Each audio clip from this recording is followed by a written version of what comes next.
In case of the bivariate continuous distribution, and we have a joint density function, and this joint density function is non-negative valued, and you integrate it over the two variables to compute the probabilities. So the concept is similar to the univariate case, where you have a non-negative valued function called the density function, and you integrate it to compute probability.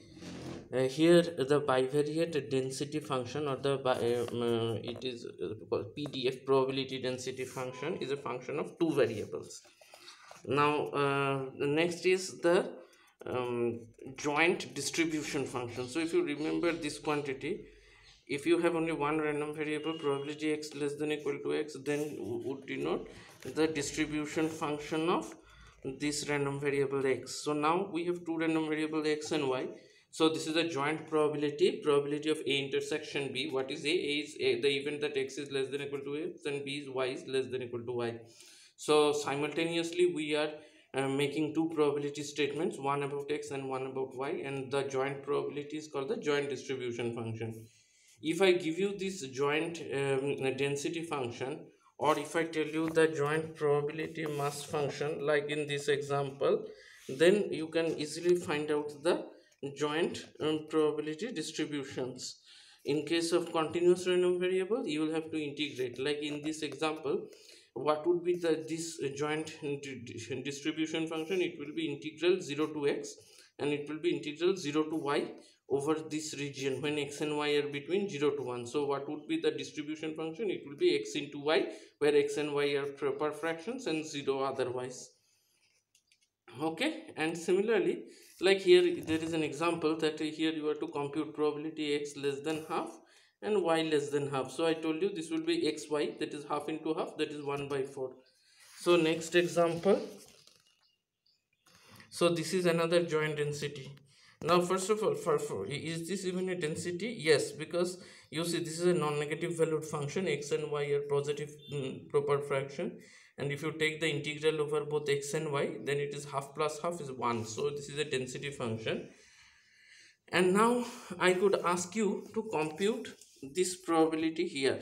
So what will be probability x less than half, y less than half in this example? So that I leave as an exercise for you. Similarly, this is another example. So this is a interesting example. Here you see c is a positive constant, and x, y are the condition on x and y are given here. So you see that y is a proper fraction and x is varying between minus root y to plus root y. Okay, so here the range of x depends on y. So you have to determine C in such a way that this is a density. So for that, what you will have to do, you have to take the integral. So what will be that integral? That is the only funny point that you will have to note here carefully, that we could integrate it 0 to 1, and then x from minus root y to plus root y, x square y first over dx, then over y. Okay, so then you can find the value for C. It is done here in this example. And in general, I've just forget this. If I ask you to compute this probability, what is probability x greater than equal to y, when you are given the joint density or joint mass function, how will you do that? So that is also something I want you to think over it.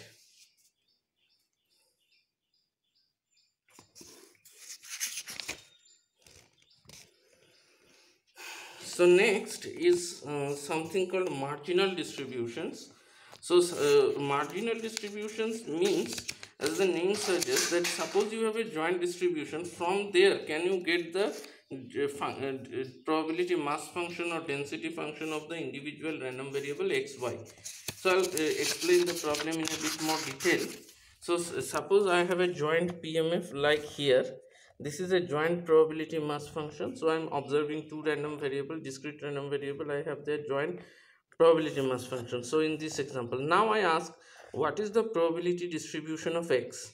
So here, if you in this example see, x has two values 0 and 1. So to find the probability distribution of x, from this table I should be able to compute probability x equal to 0 and probability x equal to 1. So in case of bivariate distributions, it is very discrete distribution is very simple. It is you add row wise, then this probability is 1 by 3 and this probability is 2 by 3. So this is the probability x equal to 0 and probability x equal to 1. Similarly, if you add column wise, then you will get probability y equal to 0 and y equal to 1. So from here you see you get these marginal totals are the marginal distributions of x and y. Similarly,